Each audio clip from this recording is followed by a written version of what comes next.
അലീന അങ്ങനെ ബബിതയ്ക്ക് ധൈര്യം കൊടുത്ത് അവളെ കോളേജിലേക്കൊക്കെ കൊണ്ടുപോകുന്നുണ്ട്. അങ്ങനെ ബബിതയ്ക്ക് നല്ല ധൈര്യമായിട്ടോ. അവൾ കോളേജിലേക്ക് പോകുന്നില്ല എന്ന് പറഞ്ഞിരുന്ന സ്ഥലത്ത് അവൾ കോളേജിലേക്കൊക്കെ പോയി തുടങ്ങുകയാണ്. അലീന കാരണം അങ്ങനെ ബബിതയ്ക്ക് നല്ലൊരു മാറ്റമാണ് ഉണ്ടായത്. വൈജ വളർത്തി നശിപ്പിച്ച 3 മക്കളും എന്തായാലും അലീനയുടെ മോട്ടിവേഷനിലും അവളുടെ പെരുമാറ്റത്തിലും 3 പേർക്കും നല്ല ചേഞ്ച് ഉണ്ടാവുന്നുണ്ട്. അങ്ങനെ രോഹിയാണെങ്കിലോ മുടിയെല്ലാം വെട്ടി നല്ല മുടിയെല്ലാം ചീകി ഒതുക്കി കുളിച്ച് നല്ല സുന്ദര കുട്ടനാവുന്നുണ്ട്. അതുപോലെ തന്നെ കൃഷ്ണമോളാണെങ്കിലോ അവളുടെ പരീക്ഷയൊക്കെ കഴിഞ്ഞു, അവളും വളരെ ഹാപ്പിയാണ്. ഇതെല്ലാം കണ്ട് വൈജ ഓർക്കാണ്, ഇവർക്കൊക്കെ ഇതെന്ത് പറ്റി, അലീനെ പറഞ്ഞതെല്ലാം ഇവരനുസരിക്കുന്നുണ്ടല്ലോ എന്നും പറഞ്ഞുകൊണ്ട് അവൾ ദേഷ്യപ്പെട്ടിരിക്കുകയാണ്. ബാലചന്ദ്രൻ ഇവരുടെ കൂടെ എല്ലാം ആഹാരം കഴിക്കാനിരിക്കുകയാണ്. രോഹിത്തും ബബിതയും അതുപോലെ കൃഷ്ണമോളും അലീനയും ഉണ്ട്. വൈജ മാത്രം ദേഷ്യപ്പെട്ട് വന്നിട്ടില്ല കേട്ടോ. അപ്പോൾ അലീനയോട് ബാലേന്ദ്രൻ പറയുന്നുണ്ട്, എന്തായാലും കോളേജിലേക്ക് ഇല്ല എന്ന് പറഞ്ഞിരുന്ന ബബിതനെ നീ ആകെ മാറ്റിയെടുത്തല്ലോ, എന്തായാലും മിടുക്കി തന്നെ. അച്ഛാ, അവളുടെ ഉള്ളിലും ആഗ്രഹമൊക്കെ ഉണ്ടായിരുന്നു, പക്ഷെ അവൾക്ക് ചെറിയൊരു പേടിയായിരുന്നു ഉണ്ടായിരുന്നത്. അതെന്തായാലും മാറി. പിന്നെ മനുവേട്ടനും കൂടെ ഉണ്ടായിരുന്നല്ലോ, അതായിരുന്നു എൻ്റെ ഒരു ധൈര്യം എന്ന് പറയാണ്. അല്ല, കോളേജിൽ പോയിട്ട് എങ്ങനെ ഉണ്ടായിരുന്നു? ആദ്യമൊക്കെ ഭയങ്കര നാണക്കേട് തോന്നിയിരുന്നു അച്ഛാ. എല്ലാവരുടെയും കൂകിവിളിയും കളിയാക്കും പിന്നാലെ നടന്നുള്ള ഹറാസ്മെൻറ്റും. എന്തായാലും അലീന ചേച്ചി ഇടപെട്ടതുകൊണ്ട് എല്ലാവരും ഒന്ന് ശാന്തമായി. ഇപ്പോൾ ഓക്കെയാ, കുഴപ്പമൊന്നുമില്ല. ആരെങ്കിലും എന്തെങ്കിലും പറഞ്ഞു വന്നാലും ഞാൻ നല്ല മറുപടി കൊടുക്കുന്നുണ്ട്. അതുകൊണ്ട് തന്നെ ആരും വലുതായിട്ട് പറയാനൊന്നും കൂട്ടാക്കുന്നില്ല എന്ന് പറയാണ്. അപ്പോൾ ബാലേന്ദ്രൻ രോഹിയോട് പറയാണ്, നീയും എന്തായാലും കോളേജിലേക്കൊക്കെ പോയി തുടങ്ങണം. ഇത്രയും നാളത്തെ ക്ലാസ് പോയില്ലേ, ഇനിയിപ്പോൾ ഈ ഒരു വർഷം വെറുതെ കളയണ്ട എന്ന് പറയുമ്പം രോഹി പറയാണ്, അച്ഛാ വീട്ടിൽ ഇരുന്ന് ഞാൻ എഴുതിയെടുത്തോളാം. ഭവിതയുടെ അവസ്ഥയാവില്ല ഞാൻ ചെല്ലുമ്പം, അത് അച്ഛന് മനസ്സിലാവുമല്ലോ, അതുകൊണ്ട് ഞാൻ പോണില്ല. എന്തൊക്കെയാണേലും അടുത്ത വർഷം TC വാങ്ങി വേറൊരു കോളേജിലേക്ക് പോയി അഡ്മിഷൻ എടുക്കണം. ഇച്ചിരി ദൂരെയുള്ള കോളേജിൽ, എന്നെ ഒട്ടും ഐഡൻറ്റിഫൈ ചെയ്യാത്തൊരു കോളേജിലേക്ക്. അതാ എനിക്കിഷ്ടം, അല്ലാതെ എനിക്ക് പോകാൻ വയ്യച്ചാ എന്ന് പറയുന്നുണ്ട്. അലീന പറയാണ്, നമുക്കൊന്ന് ശ്രമിച്ചു നോക്കാം രോഹിത്തെ, ഒരുപക്ഷെ നിനക്കും പോകാനൊത്താലോ എന്ന് പറയാണ്. അങ്ങനെ അവർ സന്തോഷത്തോടെ ഇരുന്ന ആഹാരമൊക്കെ കഴിക്കുന്നത്. കതകിൻ്റെ ഡോർ തുറങ്ങാൻ പതിയെ ഇരുന്നുകൊണ്ട് വൈജ ഒളിഞ്ഞു നോക്കാണ്. അവൾക്കത് ഒട്ടും അങ്ങോട്ട് സഹിക്കാനാവുന്നില്ല. അയാളും 4 മക്കളും കൂടി ഒരുമിച്ചിരുന്ന് കഴിക്കുന്നത് കണ്ടില്ലേ, എങ്കിൽ ഇവിടെ അടുത്ത് ഇരിപ്പുണ്ടെന്നുള്ള വിചാരം പോലും അവർക്ക് ആർക്കുമില്ല. എൻ്റെ 3 മക്കളെയും അവൾ വശീകരിച്ച് കയ്യിലാക്കി. എൻ്റെ ഭർത്താവിനെയും സഹോദരന്മാരെയും എല്ലാവരെയും അവൾ പിടിച്ച് പോക്കറ്റിലിട്ടിരിക്കുക. അഹങ്കാരി, അവളെ എന്ത് ചെയ്യണമെന്നൊക്കെ എനിക്കറിയാം. ഈ വീട്ടിൽ നിന്ന് അവൾ നാണം കെട്ട് കരഞ്ഞുകൊണ്ട് പടി ഇറങ്ങും, അത് ഞാൻ കാണിച്ചു തരാം എന്നൊക്കെ പറഞ്ഞ് മനസ്സിൽ പിറുപിറുത്തുകൊണ്ട് അവിടെ ഇരിക്കുകയാണ്. ബാലചന്ദ്രൻ്റെ മൊത്തത്തിൽ വലിയൊരു സമാധാനമാകുന്നുണ്ട്. തൻ്റെ 3 മക്കളും ഇപ്പോൾ ഓക്കെ ആയി. രോഹി പഴയതുപോലല്ലാതെ എല്ലാ കാര്യങ്ങളും മനസ്സിലാക്കി പുതിയൊരു മനുഷ്യനായി ജീവിക്കാൻ തയ്യാറായിരിക്കുകയാണ്. കൃഷ്ണമോള് പിന്നെ പണ്ടേ പാവമാണല്ലോ. ബാബതിയാണെങ്കിലും അവർ പഴയ മുരട് സ്വഭാവമൊക്കെ മാറി ഇപ്പം എല്ലാം ഓക്കെ ആയി കോളേജിലേക്കൊക്കെ പോകാൻ തുടങ്ങി. പിന്നെ എന്തൊക്കെ ദേഷ്യമാണെന്ന് പറഞ്ഞാലും സ്വന്തം കുട്ടികളുടെ അമ്മയല്ലേ, തിരിച്ച് വീട്ടിലേക്ക് വന്നു. എല്ലാം കൊണ്ടും ബാലേന്ദ്രൻ ഇപ്പോൾ പഴയതിലും ആക്റ്റീവാണ്. അങ്ങനെയുള്ളൊരു സന്തോഷത്തോടുകൂടിയിട്ട് ബാലേന്ദ്രൻ രാവിലെ ഓഫീസിലേക്കൊക്കെ പോകുന്നുണ്ട്. പക്ഷെ ഇതെല്ലാം കണ്ടുകൊണ്ട് വൈജയുടെ മനസ്സിലാണെങ്കിലോ തീ പുകഞ്ഞ് കയറിക്കൊണ്ടിരിക്കുകയാണ്.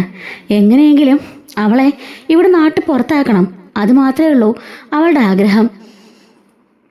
അങ്ങനെ കമലയെ വിളിച്ചിട്ട് വൈജ പറയുന്നുണ്ട്, എൻ്റെ എല്ലാവരെയും അവളെ കൈക്കലാക്കിയിരിക്കുക. എൻ്റെ മക്കളെയും എൻ്റെ ഭർത്താവിനെയും നിൻ്റെ മോനെയും എൻ്റെ ആങ്ങളമാരെയും എല്ലാവരെയും ഇങ്ങനെ വിട്ടാൽ പറ്റില്ല എന്നൊക്കെ പറയുമ്പോൾ കമല പറയുന്നുണ്ട്, നമ്മൾ എന്ത് ചെയ്യാനാ, അവളെ ഇറക്കിവിടാൻ ശ്രമിച്ചപ്പോഴാണല്ലോ നിൻ്റെ കെട്ടിയവൻ എന്നെ ചൂലും കൊണ്ട് അടിച്ചത് എന്ന് പറയുന്നുണ്ട്. നിന്റെ ആങ്ങളമാരെല്ലാം കട്ട സപ്പോർട്ടാ അവക്ക്. അത് മാത്രമല്ല എൻ്റെ ഭർത്താവുണ്ടല്ലോ, നിന്റെ ആങ്ങള ശിവേട്ടൻ, അയാളാണെങ്കിലോ ഇപ്പം അലീനയോട് ഭയങ്കര സ്നേഹ. സ്വന്തം മോനെ രക്ഷിക്കാൻ പറഞ്ഞിട്ട് പോലും അവളെ മൈൻഡ് ചെയ്തില്ല. എന്നിട്ട് പോലും അയാൾക്കിപ്പോൾ അലീന എന്ന് വെച്ചാൽ ജീവനാ. എന്താ സംഭവിച്ചതെന്നും എനിക്ക് മനസ്സിലാവുന്നില്ല. അതിലും വലിയൊരു സംഭവം നിനക്കറിയോ എന്ന് ചോദിക്കുമ്പം എന്താണെന്ന് ചോദിക്കുകയാണ്.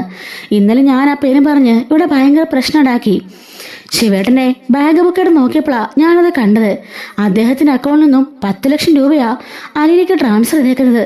10 ലക്ഷം രൂപയോ അവളുടെ അക്കൗണ്ടിലേക്കോ? അതെന്തിനാ അവർ ട്രാൻസ്ഫർ ചെയ്തത് എനിക്കറിയില്ല. ഞാനൊന്നും പറഞ്ഞ് വഴക്കുണ്ടാക്കിയപ്പോഴാണ് ഞാനൊരു കാര്യം മനസ്സിലാക്കിയത്. ശിവേട്ടൻ മാത്രമല്ല, ഗംഗേട്ടനും രാജീവനും 3 പേർ അക്കൗണ്ടിൽ നിന്നും 10 ലക്ഷം രൂപ വീതം അവളുടെ അക്കൗണ്ടിലേക്ക് മാറിയിട്ടുണ്ട്. അതെന്നാന്നറിയോ? അവളെ അന്ന് കടത്തിക്കൊണ്ട് പോയില്ലേ, കിഡ്നാപ്പ് ചെയ്തുകൊണ്ട് പോയ സമയത്ത് അന്നാ അവർ ആ പൈസ ട്രാൻസ്ഫർ ചെയ്തിരിക്കുന്നത്. അതും പറഞ്ഞ് ഞാൻ കുറേ പ്രശ്നം ഉണ്ടാക്കിയാലും എന്തിനാണ് അവർക്ക് ആ കാശ് കൊടുത്തത് മാത്രം അവർ പറഞ്ഞില്ല.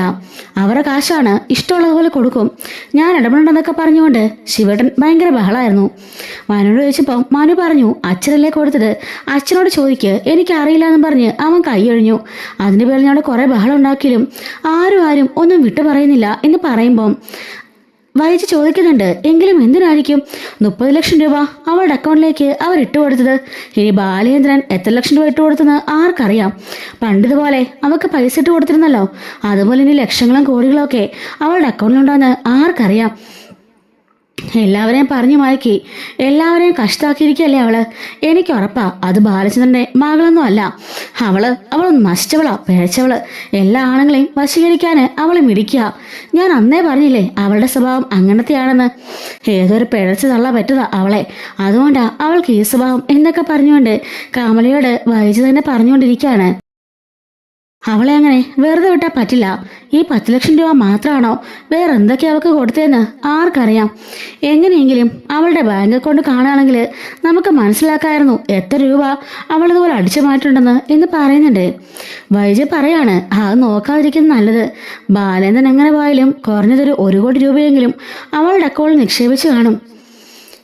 അതുകൊണ്ട് അവൻ നോക്കിയിട്ടൊന്നും ഒരു കാര്യമില്ല. എൻ്റെ മക്കളെയെല്ലാം അവളിപ്പോൾ കൈവശപ്പെടുത്തി വെച്ചിരിക്കുക. എന്ത് കൈവശമാണ് അവൾക്ക് കൊടുക്കുന്നതെന്ന് ആർക്കറിയാം എന്ന് പറഞ്ഞുകൊണ്ട് വൈജു പറഞ്ഞുകൊണ്ടിരിക്കുകയാണ്.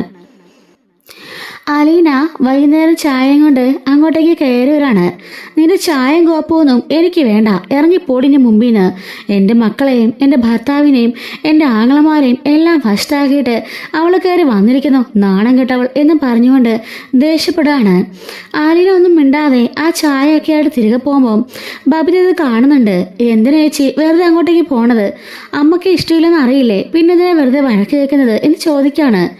എല്ലാവർക്കും ചായ കൊടുത്തപ്പോൾ മേഡത്തിന് കൊടുക്കണമെന്ന് തോന്നി, അതുകൊണ്ട് പോയതാ, അത് സാരമില്ല എന്ന് പറഞ്ഞുകൊണ്ട് അലീന പോകുമ്പോൾ ബബിതേ എടി ബബിതേ എന്ന് പറഞ്ഞുകൊണ്ട് അവിടെ നല്ലൊരു വിളിക്കാണ്. എന്താമെന്ന് ചോദിച്ചുകൊണ്ട് അവൾ ചെല്ലുമ്പോൾ എനിക്കൊരു ഗ്ലാസ് ചായ എടുത്തോണ്ട് വന്ന് പറയാണ്. അലീന ചേച്ചി ഇപ്പോഴല്ലേ ചായയും കൊണ്ട് വന്നത്, അപ്പം അമ്മ വേണ്ടെന്ന് പറഞ്ഞിട്ട് പിന്നെ ഇപ്പം എന്തിനാ ചായ? എടി ഞാൻ പറഞ്ഞത് എനിക്ക് അവളുണ്ടാക്കിയ ചായ വേണ്ടെന്നാ, അല്ലാതെ ചായയെ വേണ്ടെന്നല്ല. മനസ്സിലായോടി? മര്യാദയ്ക്ക് പോയി ചായ എടുത്തോണ്ട് വാ. ഹോ, ഈ അമ്മയുടെ ഒരു സ്വഭാവം കഷ്ടം തന്നെ. എത്ര പറഞ്ഞാലും അമ്മയ്ക്ക് ഒരു ഉളുപ്പും ഇല്ലല്ലോ. അമ്മ ഒരിക്കലും നന്നാവില്ലല്ലേ എന്ന് ചോദിക്കാണ്. അല്ലടി, ഞാൻ ഇനി എന്താണ് നന്നാവേണ്ടത്? അവളെല്ലാവരെയും വശത്താക്കിയിട്ട് ഞാൻ നന്നാവണമെന്നോ? ഞാനതിന് എന്ത് തെറ്റ് ചെയ്തു എന്ന് ചോദിക്കാണ്. അപ്പോൾ ബബിത പറയുന്നുണ്ട്, അമ്മേ ഇപ്പൊ രോഹിയേട്ടനെ തന്നെ കണ്ടില്ലേ, എന്തൊരു മാറ്റായി ഈ കുടുംബത്തിൽ. ഇപ്പം ഒരു പോസിറ്റീവ് എനർജിയൊക്കെ ഇല്ലേ? അമ്മ അത് നശിപ്പിച്ച് കളയല്ലേ ദയവ് ചെയ്ത്. ആ പാവം ആരും ഉപദ്രവിക്കാനില്ലല്ലോ. ആ പാവത്തിന് ഉപദ്രവിച്ച രോഹിയേട്ടൻ, എന്നിട്ട് രോഹിത്തേട്ടനെങ്കിലും ഒരു ദേഷ്യം കാണിച്ചോ? അതുപോലെ ആ ശരണ്യയോട് ഞാനൊക്കെ എന്തൊക്കെ ഉപദ്രവിച്ചിരിക്കുന്നു, എന്നോട് ദേഷ്യം കാണിക്കുന്നുണ്ടോ?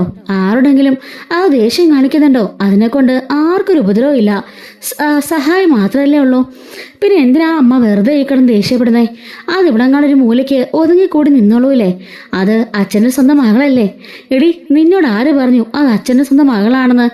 അച്ഛൻ്റെ മകളൊന്നും അല്ല, അച്ഛൻ്റെ എന്ന് പറഞ്ഞുകൊണ്ട് ഒരു വൃത്തിയിട്ട വാക്ക് പറയാണ്. ചേ, അമ്മയ്ക്ക് എങ്ങനെ ഇങ്ങനെയൊക്കെ പറയാൻ തോന്നുന്നേ? അത് ശരിക്കും അച്ഛൻ്റെ മകൾ തന്നെയാ, എനിക്ക് ഉറപ്പാ. അമ്മ നോക്കിക്കേ, എവിടെയൊക്കെയോ നിങ്ങളുടെയൊക്കെ സാന്നിധ്യം എനിക്ക് തോന്നുന്നുണ്ട്. ആരുടെ സാന്നിധ്യം? നിനക്കെന്താടി വട്ടുണ്ടോ? എനിക്കെങ്ങും അങ്ങനെ തോന്നിക്കുന്നില്ല.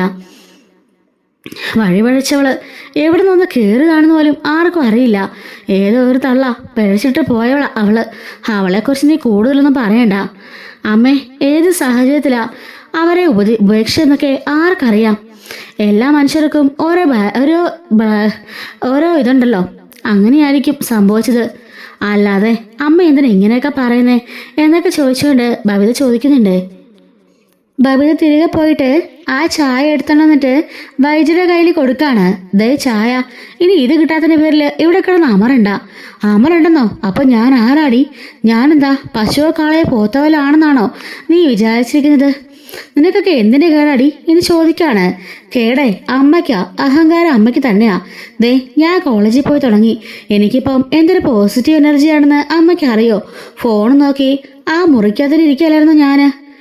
ഞാനിപ്പോ എന്തുമാത്രം മാറ്റമുണ്ടായി. അതുപോലെ അമ്മയ്ക്കൊന്ന് മാറിക്കൂടെ എന്ന് ചോദിക്കുമ്പം, എടി, ആ നശിച്ചവള് ഈ വീട്ടിലുള്ളത്തോളം കാലം അങ്ങനെ ഒരു മാറ്റം എനിക്കുണ്ടാവില്ല. പിന്നെ കൂടിപ്പോയാൽ ഒരാഴ്ച കൂടി, അത് കഴിയുമ്പോൾ ഞാൻ വേറെ വീടെടുത്ത് മാറാ. നിനക്കൊക്കെ വരണമെങ്കിൽ വരാം, അല്ലെങ്കിൽ അവളുടെ അടിമയായിട്ട് കിടക്കണമെങ്കിൽ അങ്ങനെ കിടക്കാം. അമ്മ മാറിപ്പോയാൽ നമ്മൾ എങ്ങനെ താമസിക്കും?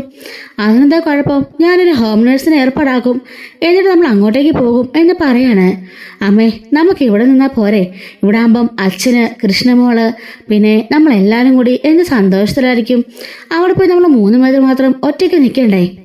നിനക്കിപ്പോ അവളില്ലാതെ പറ്റില്ലെന്നായല്ലേടി. നീയെങ്കിൽ ഇവിടെ നിന്നോ, എനിക്കൊരു കുഴപ്പമില്ല. പക്ഷെ ഞാൻ പോകും എന്നിങ്ങനെ തറപ്പിച്ച് പറയാണ് വൈജ. അങ്ങനെ പറഞ്ഞുകൊണ്ട് അകത്തേക്ക് കയറിപ്പോയിട്ട് കട്ടിലയിലിങ്ങനെ ഇരിക്കുന്നുണ്ട്. ബബിത അവിടുന്ന് ഇറങ്ങി പോവാണ്.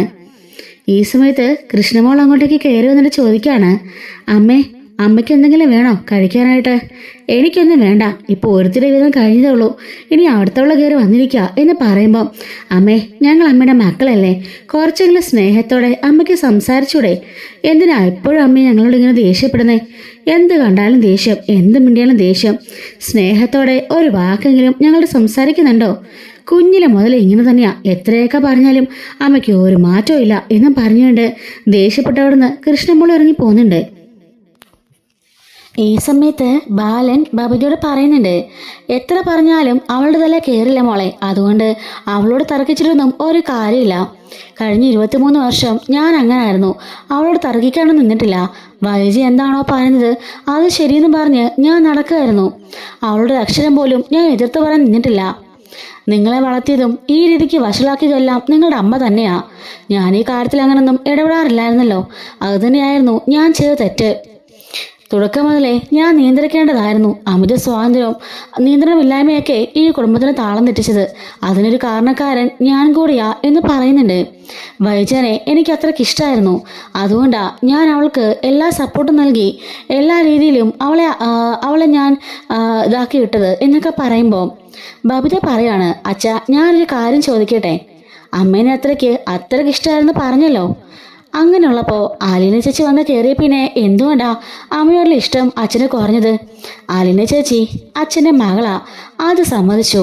അങ്ങനെയാണെങ്കിൽ പോലും രണ്ടുപേരെയും ഒരേപോലെ സ്നേഹിച്ചാൽ പോരെ? പ്രശ്നം തീർന്നില്ലേ? മക്കൾക്ക് മക്കളുടെ സ്ഥാനവും ഭാര്യയ്ക്ക് ഭാര്യയുടെ സ്ഥാനവും അല്ലേ? പിന്നെ എന്തുകൊണ്ടാ അമ്മയുടെ അത്രയ്ക്ക് അച്ഛന് ഇത്രയ്ക്ക് വെറുപ്പ് എന്ന് ചോദിക്കുമ്പം ബാലൻ പറയുന്നുണ്ട്, മോളെ, അതിപ്പം എനിക്ക് എന്തായാലും പറയാൻ സാധിക്കില്ല. ഒരിക്കൽ ഞാൻ പറയാം, അന്നത് മനസ്സിലാക്കിയാൽ മതി. ഇതിന് പിന്നിൽ വലിയൊരു കാരണമുണ്ട്. വെറുതെ ഒന്നുമല്ല ഞാൻ അവളുടെ ദേഷ്യപ്പെടുന്നതും പിണങ്ങുന്നതും. അത് മാത്രമല്ല, അലീന വന്ന് കയറിയതുകൊണ്ടുമല്ല. പക്ഷേ അലീന കാരണം കൊണ്ടാണോന്ന് ചോദിച്ചാൽ 1% വരെ അത് ശരിയായിരിക്കാം. പക്ഷെ അതിന് വൈദ്യരുടെ കയ്യിലിരിപ്പും ഒരു കാരണം തന്നെയാ. അല്ലാതെ വേറൊന്നും കൊണ്ടും വൈദ്യനെ ഞാൻ ഇതാക്കിയതല്ല. എൻ്റെ മകൾ വന്ന് കയറിയത് കൊണ്ടുമല്ല അവളെ ഞാൻ ഉപേക്ഷിച്ചത്. അവളുടെ ഭാഗത്ത് ഒരു തെറ്റുണ്ടായിട്ടുണ്ട്. അതുകൊണ്ടാ ഒരിക്കലും എനിക്ക് മറക്കാനോ ക്ഷമിക്കാനോ പറ്റാത്ത തെറ്റ് എന്ന് പറയുന്നുണ്ട്. എന്താ അച്ഛാ, അത് ഞങ്ങളോട് പറ, എങ്കിലല്ലേ ഞങ്ങൾക്കത് മനസ്സിലാവുള്ളൂ. വേണ്ട, അത് സമയമാകുമ്പം നിങ്ങൾ അറിഞ്ഞോളും എന്ന് പറയുന്നുണ്ട്. സത്യം അറിഞ്ഞാൽ നീ ഒരുപക്ഷെ നിന്റെ അമ്മയെ വെറുക്കും. അതുകൊണ്ടാ ഞാനൊന്നും പറയാത്തത്. അപ്പോൾ എന്തോ വലിയ തെറ്റാണല്ലോ അമ്മ ചെയ്തത്. എന്താച്ചാ, സത്യങ്ങൾ അറിഞ്ഞാൽ പിന്നെ ഞങ്ങളും അതനുസരിച്ച് നിൽക്കില്ലേ? വേണ്ട, നിങ്ങൾ ഒരിക്കലും നിങ്ങളുടെ അമ്മയായിട്ട് പിണങ്ങാനോ ഒന്നും നിൽക്കേണ്ട. നിങ്ങളും അവളുടെ സപ്പോർട്ടിന് വേണം. പക്ഷേ അവളുടെ അഹങ്കാരം അതെന്ന് കുറയുന്നോ അന്നേ അവളെ നന്നാവുള്ളൂ. ഇപ്പോഴും വൈജ എന്തോ ഭയങ്കര സംഭവമാ. വൈജയാണ് ഈ ലോകത്തെ എല്ലാം. അങ്ങനെ ചിന്താഗതി അവൾക്ക്. ബാക്കി എല്ലാവരോടും അവൾക്ക് പുച്ഛവും ദേഷ്യവും ഒക്കെയാ. അതൊക്കെ ഒന്ന് മാറട്ടെ, ഒന്ന് ആര് തണുക്കട്ടെ. അത് കഴിയുമ്പം എല്ലാം ശരിയായിക്കോളും. മോളിപ്പോൾ പഠിക്കാനൊക്കെ പോകാൻ തുടങ്ങിയല്ലോ. അത് കേൾക്കുമ്പോൾ തന്നെ അച്ഛനത് സന്തോഷം എന്നറിയോ? പിന്നെ അലീനനെ ചേച്ചിയെപ്പോലെ തന്നെ കാണണം. അവൾ നിങ്ങളുടെ എല്ലാവരും ചേച്ചി തന്നെയാ. നിനക്ക് ഡൗട്ട് ഉണ്ടെങ്കിൽ നീ നിൻ്റെ DNA ടെസ്റ്റുമായിട്ട് ഒന്ന് മാച്ച് ചെയ്ത് നോക്ക്. അപ്പോൾ നിനക്ക് മനസ്സിലാവും അലീന എൻ്റെ മകളാണോന്ന്. നിൻ്റെ അമ്മയ്ക്ക് ഇപ്പോഴും സംശയം അലീന എൻ്റെ മകളാണോ അതോ എൻ്റെ സെക്കൻഡ് വൈഫാണോന്നാ. ഞാൻ പിന്നെ അവളെയൊക്കെ എന്ത് പറയണം? എൻ്റെ മക്കളുടെ പ്രായമുള്ളൊരു പെണ്ണിനെ കെട്ടി കൊണ്ടുവരാൻ മാത്രമുള്ള അത്ര വൃത്തികെട്ടണമെന്നല്ല ഞാൻ എന്ന് പറയാണ്. ഇത്രയും കാലം കഴിഞ്ഞ് 10-23 വർഷമായിട്ട് വൈജനെ മാത്രം സ്നേഹിച്ച് നടന്നവനാ. 23 വർഷമല്ല, അതിനു മുമ്പേ അവൾ പിച്ച് വെച്ച് നടന്ന പ്രായം തൊട്ടേ ഞാൻ അവളെ മനസ്സിൽ കൊണ്ട് നടന്നതാ. അത്രമാത്രം ഞാനിപ്പോൾ അവളെ വെറുക്കണമെങ്കിൽ എൻ്റെ മനസ്സിന് അത്രയ്ക്ക് വലിയ മുറിവാണ് ഉണ്ടായേക്കുന്നത്. അതുകൊണ്ടാണെന്ന് മാത്രം നിങ്ങൾ മനസ്സിലാക്കിയാൽ മതി എന്ന് പറയാണ്. അങ്ങനെ ബബിത നേരെ വൈജന മുറിലേക്ക് ചെല്ലുന്നുണ്ട്. എന്താടി, മുമ്പ് ഇവിടുന്ന് ബഹളം ഉണ്ടാക്കി ഇറങ്ങി പോയതാണല്ലോ, പിന്നെ നീ എന്തിനാ ഇങ്ങോട്ടേക്ക് കയറി വന്നത്? അമ്മയോട് ഞാൻ ഒരു കാര്യം ചോദിക്കാൻ വന്നതാ. എന്താണാവോ കാര്യം? അല്ല, അച്ഛനോട് ഞാനിപ്പോൾ സംസാരിച്ചു. അലീന വന്ന് കയറിയെങ്കിൽ അലീന അച്ഛൻ്റെ മോളല്ലേ, അമ്മ ഭാര്യയല്ലേ? എങ്കിൽ പിന്നെ രണ്ടുപേർക്കും രണ്ടു തരത്തിലുള്ള സ്നേഹമല്ലേ കൊടുക്കുന്നതും. അമ്മയുടെ സ്നേഹം ഭാര്യയുടെ സ്നേഹം ഭാര്യയ്ക്കും, മകളുടെ സ്നേഹം മകൾക്കും. പിന്നെ എന്തിനാ അമ്മയോട് പിണങ്ങി വീർപ്പ് കാണിക്കുന്നതെന്ന് ഞാൻ ചോദിച്ചു. ഓ, ചോദിച്ചോ? അത്രയെങ്കിലും നീ ചെയ്തോ? എന്തുകൊണ്ടാ അയാൾ വീർപ്പ് കാണിക്കുന്നതെന്ന് എനിക്ക് മനസ്സിലാവുന്നില്ല. തെറ്റ് ചെയ്തത് അയാളാ. കല്യാണത്തിന് മുമ്പ് അവിഹിതം ഉണ്ടായി, അതിൽ ഒരു കൊച്ചു ഉണ്ടാക്കിയത് അയാളാ. എന്നിട്ട് അയാൾ എന്തിനാ എന്നോട് ദേഷ്യം കാണിക്കുന്നത്? ശരിക്കും ഞാനല്ലേ കാണിക്കേണ്ടത്, ഞാനല്ലേ വെറുക്കേണ്ടത് എന്ന് ചോദിക്കാണ്. ഞാൻ അതിനെപ്പറ്റി തന്നെ അമ്മയോട് ചോദിച്ചതാ. അപ്പം അച്ഛൻ പറഞ്ഞത് അമ്മ പിച്ച് വെച്ച് നടക്കുന്ന കാലം മുതലേ അമ്മേനെ അച്ഛന് ഇഷ്ടമായിരുന്നു. ഈ 23 വർഷമായിട്ടും അമ്മേനെ അച്ഛന് ഭയങ്കര ജീവനാ. ആ സ്നേഹം ഒരു തുള്ളി പോലും കുറഞ്ഞിട്ടില്ലായിരുന്നു. പക്ഷേ കഴിഞ്ഞിട കൊണ്ട് അച്ഛൻ്റെ മനസ്സിന് വലിയൊരു മുറിവേറ്റു. അതുകൊണ്ടാ അച്ഛൻ അമ്മേനെ ഇപ്പോൾ വെറുക്കുന്നതും സ്നേഹിക്കുന്നില്ലാത്തതും എന്നൊക്കെയാ അച്ഛൻ പറഞ്ഞത്. അതിനു വേണ്ടി മാത്രം അയാളുടെ ചങ്ക് ഞാനെന്താ കീറി തുളച്ചോ? അതോ ഞാൻ എന്തെങ്കിലും അയാൾ ചെയ്തോ? എന്തിനാടി എന്നോട് അയാൾ ഇങ്ങനെ കാണിക്കുന്നത്? അതിനൊക്കെ ചോദിക്കാൻ വയ്യായിരുന്നോ? ഞാൻ ചോദിച്ചമ്മേ. അപ്പം അച്ഛൻ പറഞ്ഞ മറുപടി ഇതാ: അമ്മ എന്തോ വലിയൊരു തെറ്റ്, പൊറുക്കാൻ പറ്റാത്ത തെറ്റ് അച്ഛനോട് ചെയ്തെന്ന്. ആ മുറിവ് അച്ഛൻ്റെ ചങ്കിലുണ്ടെന്ന്. അതുകൊണ്ടാ അച്ഛന് ആദ്യത്തെ അറ്റാക്ക് ഉണ്ടായെന്നോ അച്ഛൻ പറയുന്നേ. എന്താണെന്ന് ചോദിച്ചിട്ട് അച്ഛനോട് പറയുന്നില്ല. അതൊക്കെ സമയമാകുമ്പോൾ അറിയുന്ന അച്ഛൻ പറഞ്ഞേക്കുന്നേ. ശരിക്കമ്മ അച്ഛന് വേദന ഉണ്ടാക്കുന്ന രീതിയിൽ എന്തെങ്കിലും പെരുമാറിയോ? അമ്മയ്ക്കിനി വേറെ വല്ല അഫയറും? നിർത്തിക്കോണം നിന്റെ വായ, അടിച്ചിട്ട് പല്ലിയാൻ താഴെയിടും. ഒരു തള്ളയോട് നോക്കി ചോദിക്കേണ്ട ചോദ്യമാണോ ഈ ചോദിക്കുന്നത്? അല്ല, അച്ഛനും മനസ്സിന് വേദന ഉണ്ടാവണമെങ്കിൽ അങ്ങനത്തെ എന്തെങ്കിലും സംഭവം കാണണമല്ലോ, അതുകൊണ്ട് ഞാൻ ചോദിച്ചതാ. അങ്ങനെ വല്ല ഉണ്ടോന്ന് നിന്റെ തന്തയോട് പോയി ചോദിക്കടി എന്ന് പറയുമ്പം അമ്മേ അച്ഛനോട് ഞാൻ ചോദിച്ചു. അതാ ഞാൻ പറഞ്ഞത്, അമ്മ അങ്ങനെ എന്തെങ്കിലും ഒരു തെറ്റ് ചെയ്തിട്ടുണ്ടോ? അച്ഛൻ്റെ മനസ്സിൽ മുറിവ് കാണുമെങ്കിൽ അമ്മയുടെ ഭാഗത്തുനിന്നും അങ്ങനെ എന്തോ പൊറുക്കാൻ പറ്റാത്ത വലിയൊരു തെറ്റുണ്ടായിട്ടുണ്ട്. അതെന്താന്നല്ലേ ഞാൻ ചോദിച്ചുള്ളൂ. അതെന്താ അമ്മേ എന്ന് ചോദിക്കുകയാണ്. ദേടി, എൻ്റെ ക്ഷമയെ നീ പരീക്ഷിക്കല്ലേ, അടിച്ച് പല്ലിയാൻ താഴിടും. ഞാൻ നിന്റെ പെറ്റതള്ളിയാ, എന്നോടാണ് ഇങ്ങനെ ചോദിക്കുന്നത്? എനിക്ക് അവിഹിതം പോലും നാളെ നിനക്കിത് പറയാൻ. അയാളെ വേറൊന്നും അല്ല ശ്രമിക്കുന്നത്. അയാൾക്ക് പറ്റിയൊരു അബദ്ധം അയാൾ എന്നെ അടിച്ചേൽപ്പിക്കാൻ നോക്കുക. അയാൾക്ക് വിവാഹത്തിന് മുമ്പ് അവിഹിതത്തിൽ ഒരു കൊച്ചുണ്ടായല്ലോ. അപ്പോൾ ആ പഴി എൻ്റെ മേത്തിടാൻ വേണ്ടി അയാൾ ശ്രമിക്കുന്നതാ. അയാളോ ചാണകച്ചോട്ട് നിൽക്കുക. അപ്പോൾ എൻ്റെ മേത്തോട്ട് ചെളിവാരി എറിഞ്ഞേക്കാന്ന് കരുതിയാ അയാളെ കാണിച്ചുകൊണ്ടിരിക്കുന്നത്. അല്ലാതെ ഞാൻ ഒത്തിട്ടും ചെയ്തിട്ടില്ല. അമ്മയ്ക്ക് ഉറപ്പാണോ? അപ്പോഴേക്കും വായിച്ച തിരിഞ്ഞു നോക്കിയിട്ട് അതെന്താടി നീ അങ്ങനെ ചോദിച്ചത്? അല്ല, ഞാൻ ചോദിച്ചതേ ഉള്ളൂ. അപ്പോൾ സത്യമായിട്ടും അമ്മയുടെ ഭാഗത്തുനിന്ന് അങ്ങനെ തെറ്റ് സംഭവിച്ചിട്ടില്ലല്ലോ. ദേ, മര്യാദക്ക് ഇറങ്ങി പൊക്കോണം എൻ്റെ മുറിയിൽ നിന്ന്. ആ മറ്റവള് കാരണം ഇങ്ങനെയൊക്കെ ഞാൻ കേൾക്കേണ്ടി വരുന്നത്. ആ പിഴച്ചവള് അലീന കാരണം. അവളെ എനിക്ക് ഉറപ്പാ നിന്റെ തന്തയുടെ മകളൊന്നും അല്ല. അതെ, അയാളുടെ വെപ്പായിട്ട് തന്നെയാ എന്ന് പറയുമ്പം അമ്മ ഇങ്ങനെ സംസാരിക്കാതെ. ആദ്യമൊക്കെ ഞാനിങ്ങനെ പറഞ്ഞിരുന്നതാ, പക്ഷെ എനിക്കിപ്പോൾ ഉറപ്പാ അത് അച്ഛൻ്റെ മകൾ തന്നെയാ. അച്ഛന് എപ്പോഴും പറയുന്നുണ്ട്. അത് മാത്രമല്ല, എനിക്ക് സംശയം ഉണ്ടെങ്കിൽ എൻ്റെയും അലീനയും കൂടി DNA ടെസ്റ്റ് നടത്തിക്കൊള്ളാൻ അച്ഛൻ പറഞ്ഞല്ലോ. ഞങ്ങൾ 3 മക്കളെ DNA ആയിട്ട് മാച്ച് ആവുന്നുണ്ടോ നോക്കാനാണ് അച്ഛൻ പറയുന്നത്. അപ്പോൾ പിന്നെ അച്ഛൻ ഉറപ്പായിട്ടല്ലേ അമ്മേ ആ അച്ഛൻ്റെ മകൾ തന്നെയാ? അങ്ങനെ എനിക്ക് തോന്നുന്നില്ല. ഒരു പുതുപ്പെണ്ണിനെ കണ്ടപ്പം അയാളുടെ അയാളുടെ രക്തം തിളച്ചു. അതേ ഉള്ള കാര്യം, അല്ലാതെ വേറൊന്നും അല്ല. കിളുന്ത് പോലത്തെ പെങ്കൊച്ചല്ലേ, 10-21 വയസ്സല്ലേ ഉള്ളൂ. അത് കണ്ടപ്പോൾ അയാൾക്കങ്ങ് സഹിച്ചില്ല. അല്ലെങ്കിൽ തന്നെ 1.5 മാസം ഇവിടെ നിന്നല്ലടി അവള്. ആ സമയത്തൊന്നും അയാൾക്ക് തോന്നാത്തൊരു പുത്രസ്നേഹം പെട്ടെന്ന് എവിടുന്നാ വന്നത്? നീ ഒന്ന് ആലോചിച്ച് നോക്ക്. അന്നൊന്നും അയാൾക്ക് മകളൊന്നും അല്ലായിരുന്നല്ലോ. ഞാൻ എന്തൊക്കെ പറഞ്ഞിട്ടുണ്ട് അവളെ. അപ്പോഴൊന്നും അയാൾക്ക് ഒന്നും പറയാനില്ലായിരുന്നു. പെട്ടെന്നൊരു സുപ്രഭാതത്തിൽ പൊട്ടി മുളച്ചതാ അയാൾക്ക് മകള്. എന്നെക്കൊണ്ടൊന്നും പറയിക്കണ്ട എന്നും പറഞ്ഞുകൊണ്ട് വൈജ പറയുന്നുണ്ട്. അമ്മേ, മോശമായിട്ട് സംസാരിക്കണ്ട. അലീന ചേച്ചി അങ്ങനെ ആളൊന്നും അല്ല. ഉറപ്പായിട്ടും അത് അച്ഛൻ്റെ മകള് തന്നെയാ. നിനക്കെന്താടി ഉറപ്പ്? നീ കണ്ടുണ്ടോ? ഇല്ലല്ലോ. എനിക്ക് ഉറപ്പാ അതച്ഛൻ്റെ മകളൊന്നും അല്ല. അവളെ എല്ലാരും വശീകരിക്കുന്ന ഒരു പിഴച്ചവള. ഛേ, അമ്മ ഇങ്ങനൊന്നും പറയല്ലേ. എന്താണീ പറഞ്ഞാല്? അവളുടെ അക്കൗണ്ടിലേക്ക് 30 ലക്ഷം രൂപയാണ് ക്രെഡിറ്റ് അയക്കുന്നത്. രാജീവേട്ടനും ശിവേട്ടനും ഗംഗേട്ടനും കൂടി 10 ലക്ഷം രൂപ വീതം അവളുടെ അക്കൗണ്ടിലേക്ക് ഇട്ടിട്ടുണ്ട്. നിന്റെ അപ്പനും ഇട്ട് കാണും കുറേയൊക്കെ. എന്തിനാണ് ഇവരൊക്കെ കാശിട്ടേക്കുന്നത്? നീ ഒന്ന് ആലോചിച്ച് നോക്ക്. ബാലേന്ദ്രൻ്റെ മകളാണെങ്കിൽ അവരിങ്ങനെ കാശിടണ്ട എന്താ അത്യാവശ്യമുള്ളത്? നീ ഒന്ന് ആലോചിച്ചേ. ഇവരെല്ലാവരെയും അവൾ വശീകരിച്ചേക്കല്ലേ. അപ്പം അത് തന്നെ സത്യം. ഞാൻ പറഞ്ഞതന്നെ ശരി. അവളൊരു എന്നും പറഞ്ഞുകൊണ്ട് ആ വൃത്തിയുടെ ഭാഷ പറയുമ്പോഴേക്കും നമ്മുടെ ബബിത ഭയങ്കരമായിട്ട് ദേഷ്യപ്പെടുകയാണ്. ദേ അമ്മേ, അമ്മയാണെന്നും ഞാൻ നോക്കില്ല. ഇമ്മാതിരി വൃത്തിയുടെ വാക്കൊന്നും അമ്മ പറയരുത്. അലിനെ ചേച്ചി അങ്ങനെയുള്ളൊരു പെണ്ണൊന്നും അല്ല. അങ്ങനെയാണെങ്കിൽ രോഹിതേട്ടനൊക്കെ അന്ന് ചേച്ചീനെ അപായപ്പെടുത്താൻ വന്നപ്പോൾ ചേച്ചി അങ്ങനെ ചെയ്യേണ്ട വല്ല കാര്യം ഉണ്ടായിരുന്നോ? അതുമാത്രമല്ല, ഹരിയേട്ടൻ പലതവണ കൊല്ലപ്പള്ളി വെച്ച് ആ ചേച്ചി ഉപദ്രവിക്കാൻ ശ്രമിച്ചതാ. അന്നെല്ലാം പല പല ഓഫറുകളും കൊടുത്താ. ആ സമയത്തെല്ലാം ആ ചേട്ടനെ തട്ടി മാറ്റിക്കൊണ്ട് ഭീഷണിപ്പെടുത്തിയല്ലേ ചേച്ചി രക്ഷപ്പെട്ടുകൊണ്ടിരുന്നത്. ചേച്ചി അങ്ങനത്തെ ഒരാളെയല്ല, അതെനിക്ക് ഉറപ്പാ. അച്ഛനും ചേച്ചി തമ്മിൽ അച്ഛൻ മകൾ സ്നേഹം തന്നെയാ. എന്തായാലും ഞാൻ DNA ടെസ്റ്റ് എടുക്കും. അമ്മേനെ എനിക്കൊന്ന് അറിയിക്കണമല്ലോ. ചേച്ചിയെ പറ്റി അമ്മ ഒരു അക്ഷരം മിണ്ടി പോകരുത്. ഞാൻ എന്തായാലും DNA ടെസ്റ്റ് എടുക്കാൻ തീരുമാനിച്ചിരിക്കുക. അമ്മേനെ മനസ്സിലാക്കിക്കാൻ അത് അച്ഛൻ്റെ മോളാണോ അല്ലയോ ആണെന്ന് അമ്മയ്ക്ക് അറിയണമല്ലോ. ഞങ്ങൾക്ക് എല്ലാവർക്കും അറിയണം. അത് തന്നെയുള്ള കാര്യം എന്ന് പറഞ്ഞുകൊണ്ട് ബബിത അവിടെ നിന്ന് ഇറങ്ങിപ്പോവാണ്. പോടി പോ, നിനക്കൊക്കെ ഇപ്പം അവൾ മതിയല്ലോ. തള്ളനെ ആർക്കും വേണ്ടല്ലോ. 3 പ്രസവിച്ച് വളർത്തിയതേ ഞാനാ. എന്നിട്ടിപ്പോൾ അവളുമാർക്ക് എല്ലാവർക്കും വലുത് ആലീന ചേച്ചി പോലും. എന്തെങ്കിലും പോയി കാണിക്കടി എന്നൊക്കെ പറഞ്ഞുകൊണ്ട് ദേഷ്യപ്പെട്ട് കഥക് വലിച്ചടയ്ക്കാണ്. ബാലേന്ദ്രൻ ബബിതയോട് ചോദിക്കുന്നുണ്ട്, നീ പോയി ചോദിച്ചോ നിന്റെ അമ്മയോട്? ചോദിച്ചാ അമ്മയ്ക്ക് എന്തെങ്കിലും അഫെയറോ മറ്റോ ഉണ്ടോ എന്ന് ചോദിച്ചപ്പോൾ അമ്മേനെ അടിക്കാൻ വന്നു. കൊള്ളാം, നല്ല ചോദ്യമായിപ്പോയി. നീയല്ല ധാരയിൽ പോയി വൈജോട് അങ്ങനെ ചോദിക്കുമോ? പിന്നെച്ചാ സത്യം അറിയണ്ടേ? അത് മാത്രമല്ല, ആലിന ചേച്ചിയെപ്പറ്റി കുറേയൊക്കെ വൃത്തിയോട് പറഞ്ഞപ്പോൾ ഞാൻ തിരിച്ചും പറഞ്ഞു. എന്നിട്ട് ഞാൻ പറഞ്ഞു ഞാനേ DNA ടെസ്റ്റ് എടുക്കാൻ പോവാന്ന്. ആലിന ചേച്ചിയുടെയും എൻ്റെ അടുത്ത സത്യാവസ്ഥ അറിയാലോ. അത് അമ്മയുടെ മുഖത്തേക്ക് എറിഞ്ഞു കൊടുക്കണം. അമ്മയെ മനസ്സിലാക്കട്ടെ അതച്ഛൻ്റെ മകളാണെന്ന്. ഇനിയെങ്കിലും അമ്മയ്ക്ക് ബോധം വീഴട്ടെ എന്ന് ബബിത പറയാണ്. അപ്പോൾ ബാലേന്ദ്രൻ പറയുന്നുണ്ട്, അതെന്തായാലും നല്ല തീരുമാനമാണ്. നീ പറഞ്ഞല്ലോ DNA എടുക്കാൻ പോവാണെന്ന്. നീ നോക്കിക്കോ, എനിക്കൊരു കുഴപ്പമില്ല.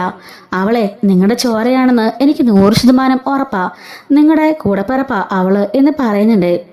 ശരി അച്ഛാന്ന് പറഞ്ഞിട്ട് ബബിത അവിടെ നിന്ന് പോകുമ്പം ആലീന അങ്ങോട്ടേക്ക് വരുന്നുണ്ട്. അച്ഛാ, അതിൻ്റെയൊക്കെ ആവശ്യമുണ്ടോ? ഇപ്പം അങ്ങനെയൊക്കെ നോക്കേണ്ട കാര്യമുണ്ടോ? അത് നോക്കണം ആലീന, അത് അത്യാവശ്യമാണ്. അവർ മനസ്സിലാക്കട്ടെ. ഇപ്പം ബബിതയ്ക്ക് നല്ല മാറ്റമുണ്ട്. നീ അവളുടെ കൂടെപ്പിറപ്പാന്ന് അറിയുമ്പം രോഹിക്കും ബബിതയ്ക്കും ഒക്കെ നിന്നോട് നല്ല സ്നേഹമാവും. അത് മാത്രമല്ല, വൈജയും മനസ്സിലാക്കട്ടെ നീയും ഞാനും തമ്മിൽ എന്തോ വൃത്തിയുടെ റിലേഷനാണെന്നാണ് അവളുടെ വിചാരം. അതൊന്നും അല്ല എന്ന് അവളൊന്നും മനസ്സിലാക്കട്ടെ എന്നൊക്കെ ബാലേന്ദ്രൻ അലീനയോട് പറയുന്നുണ്ട്.